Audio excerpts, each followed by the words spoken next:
She didn't leave because you were weak. She left because she couldn't reach you. You thought strength was enough, stillness, discipline, clarity. You believed that if you stayed calm, if you didn't react, if you held your ground, she would feel safe. But some women don't want safety. They want access. And when a man becomes untouchable, not with arrogance but with presence, he becomes threatening to someone who needs control to feel love. Zeno didn't shout. He didn't beg. After he lost everything in a shipwreck, he walked into Athens and built his school on a porch, not in a temple, not behind closed doors, but in open air, because truth doesn't need walls. He taught men to govern themselves without needing to dominate others. A Stoic man isn't emotionally available in the way modern love demands. He doesn't perform his feelings. He doesn't prove his value through submission. He isn't loud, but he also isn't moldable. Seneca said, "She may have admired your strength, but she feared your stillness." You didn't need her chaos to feel alive. You didn't need to argue to feel heard. And that made you dangerous to someone who only knows love through drama. You didn't submit. You didn't bend. You just remained. And that's what made her leave. Not your flaws, not your failures, but the terrifying silence of a man who doesn't need to be managed. The modern relationship confuses emotional openness with compliance. If you're not explaining yourself constantly, if you're not confessing your thoughts like rituals, you're labeled cold, distant, detached. But that isn't detachment. It's discipline. It's knowing that not every feeling needs to be spoken to be real. When you stopped playing the game of constant reassurance, when your peace became a mirror instead of a mask, the resentment began, and it filled the silence you refused to break. This isn't about turning you into a victim, and it's not about turning her into a villain. It's about seeing the pattern without shame. It's about understanding that some men get left, not because they weren't strong, but because they became too sovereign to control. You weren't cold, you were contained, and that's what made you unlivable for someone who only knows how to love what she can shape. This is your space. Not to justify, not to retaliate, but to understand. What happens when your presence becomes a threat? When your silence speaks louder than any argument? When your strength refuses to kneel? And that becomes the very reason she walks away. There's no blame here, only truth. And the truth is this. She didn't leave because you failed. She left because you finally remembered who you were. She said you were distant, but you were just centered. You didn't react to every mood swing. You didn't beg for her affection. You simply stood where you were, emotionally grounded, unmoved by the chaos she tried to stir. In her world, that wasn't calm, that was rebellion. Because in some relationships, control isn't spoken, it's emotional. And when you stop being pulled by her tides, when your soul stops being shaped by her weather, you become a storm she can't predict, and that feels like betrayal. To a woman who survives through emotional leverage, stillness looks like rejection. Your ability to stay composed, to not escalate, to breathe when she tried to provoke. None of that read as strength to her. It read as distance, as coldness. But Stoic men aren't cold. They're contained. And containment is terrifying to someone who equates connection with reaction. You didn't fight. You didn't plead. You didn't collapse. You just remained intact. And that's what made her feel powerless. The anxious, preoccupied mind cannot sit in silence. It needs noise. It needs movement. It needs feedback, even if it's pain. So when you refuse to play that game, when you refuse to hand over your peace for temporary harmony, you became the villain. She didn't see discipline. She saw disinterest. She didn't see composure. She saw contempt. And the more you stood firm, the more she felt abandoned, not by your absence, but by your independence. Zeno taught that in stillness, the world reveals its illusions. He didn't chase chaos. He didn't fix it. He let it pass. And when a man lives that way, when he chooses quiet clarity over emotional performance, he starts to see more than what's being said. He sees the game. He sees the hooks. He sees the unspoken contracts asking him to abandon himself to earn love, and he no longer signs them. You weren't defiant. You were sovereign. But to someone who measures love by access, that sovereignty felt like war. And instead of asking herself why your peace made her anxious, she labeled your peace the enemy, not because you failed her, but because you stopped being something she could shape. At first, she admired you. Your calm, your discipline, your ability to stay still when everything else was shouting. She leaned into it. She said it made her feel safe. But over time, that safety started to feel like something else, something she couldn't control. And that's when it shifted. quietly, without warning. Love became supervision. Connection turned into correction. She stopped accepting you and started editing you. There's a moment most men miss. The pivot. It's not loud. It's not cruel. It's subtle. She says she's helping, that she just wants to understand. But her questions don't come from curiosity anymore.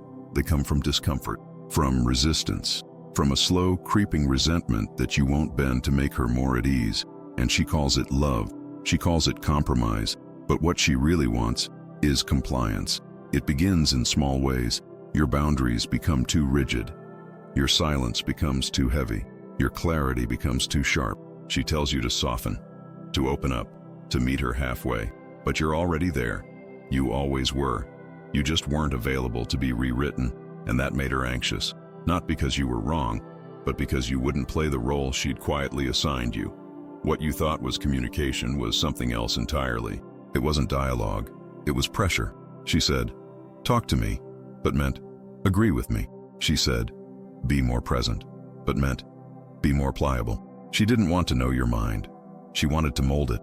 And every time you stood your ground, she felt the mirror sharpen.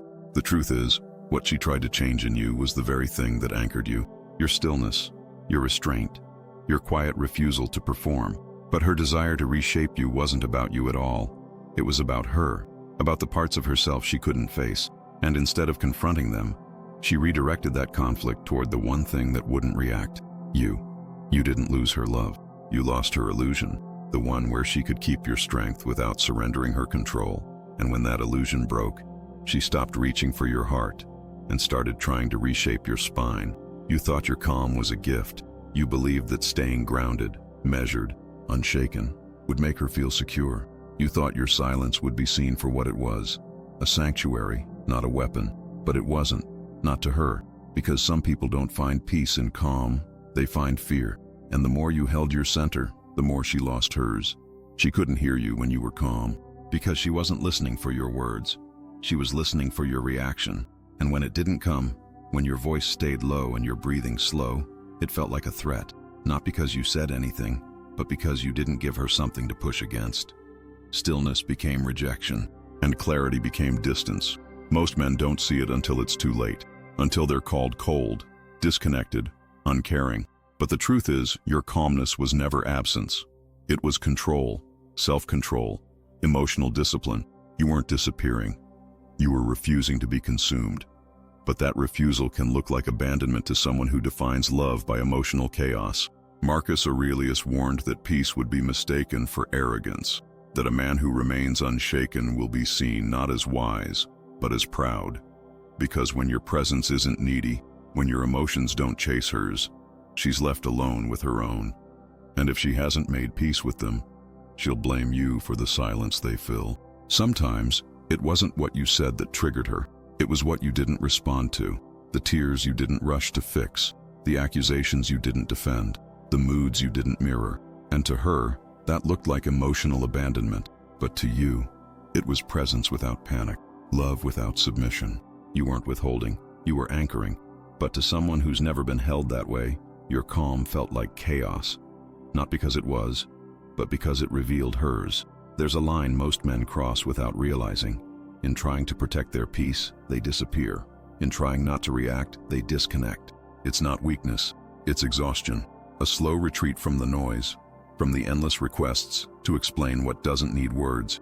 You weren't trying to leave the relationship, you were trying to stay intact inside it. But somewhere along the way, silence turned into absence, and presence became a mask. Detachment isn't the enemy, it's sacred. It's how a man keeps himself from drowning in emotions that don't belong to him. But detachment without warmth becomes ice. You stop offering comfort. You stop making eye contact. You stop reaching, not out of cruelty, but out of caution. Because every time you gave more of yourself, it was taken as permission to reshape you. So you pulled back, and kept pulling. Stoic men often walk that tightrope, between sovereignty and solitude, between emotional clarity and cold avoidance. You didn't want to stop feeling, you just wanted to stop performing. But no one taught you the difference between emotional independence and emotional isolation. And without that difference, you began to vanish. Slowly, silently, until you weren't just protecting your peace, you were guarding your soul from the people closest to it. Chrysippus once said that freedom isn't found in refusal, it's found in conscious engagement. You don't become free by hiding. You become free by choosing when to connect and when to stay still. That's the mastery. Not vanishing, but remaining whole while showing up. Being emotionally present without becoming emotionally entangled. Warm detachment isn't a contradiction. It's a practice. It's the ability to say, "I hear you," without losing yourself in her volume. It's the strength to stay close without absorbing her chaos. You don't have to be cold to be clear, and you don't have to disappear to stay disciplined. You can be still and still be there. Some love isn't love. It's dependence. It's comfort in your weakness, not reverence for your strength. And the moment you start to rise, slowly, quietly, without rage or revenge, that comfort turns to confusion, then to distance, then to disappearance. Because you were never truly seen. You were tolerated while wounded, needed while unstable, wanted while apologizing for who you were. There are women who feel safest when you're still bleeding, not because they're cruel, but because it makes them feel necessary. When you were lost, you called. When you were hurting, you clung. When you didn't know who you were, she felt like the answer. But the moment you remembered, the moment you started to heal without her approval, her place in your life began to fade. Not because you pushed her out, but because you no longer needed her to feel whole. Healing is lonely, not just because of the work it demands, but because of what it reveals.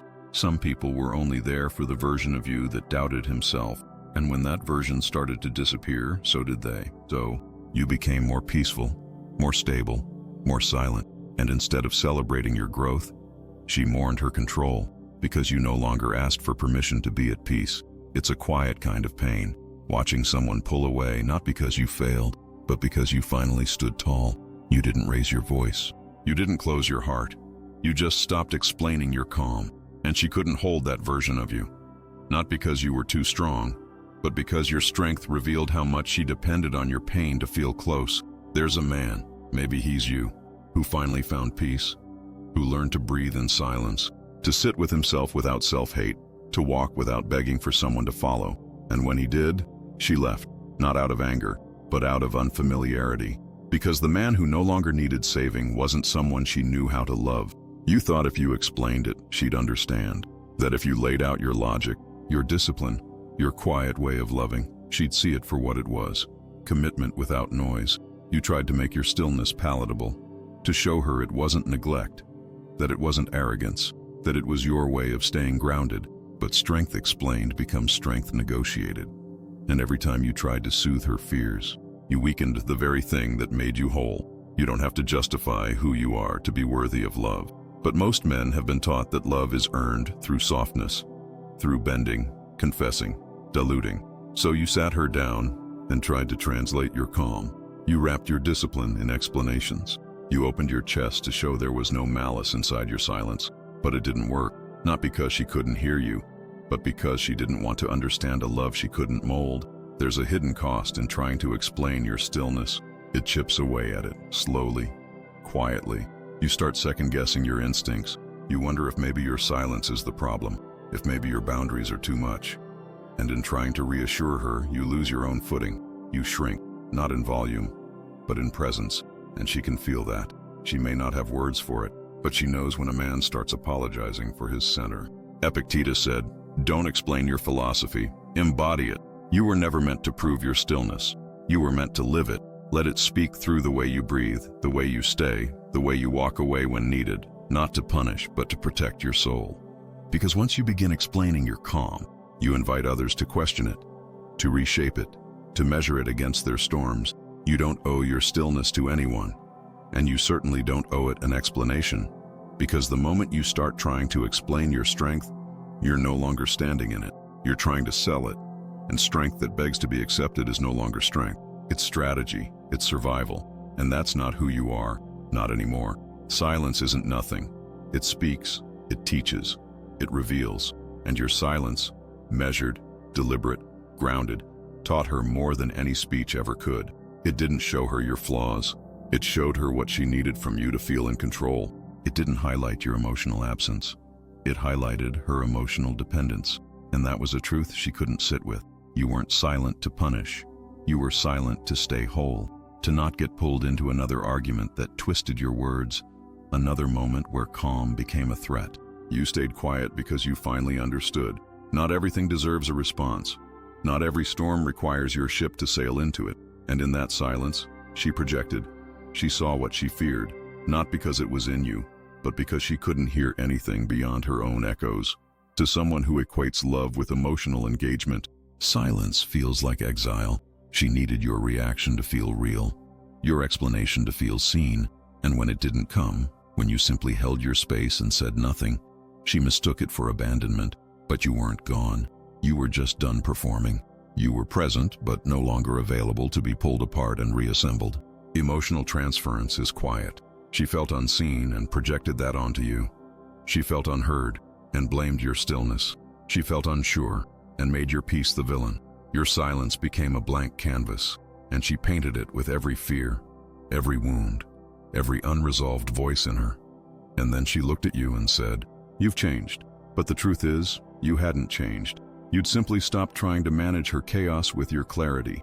You'd stopped speaking just to be understood. You'd stopped explaining your piece to someone who only recognized noise. And that kind of silence, that kind of self-possession, is unbearable to someone who needs your reaction to validate their reality.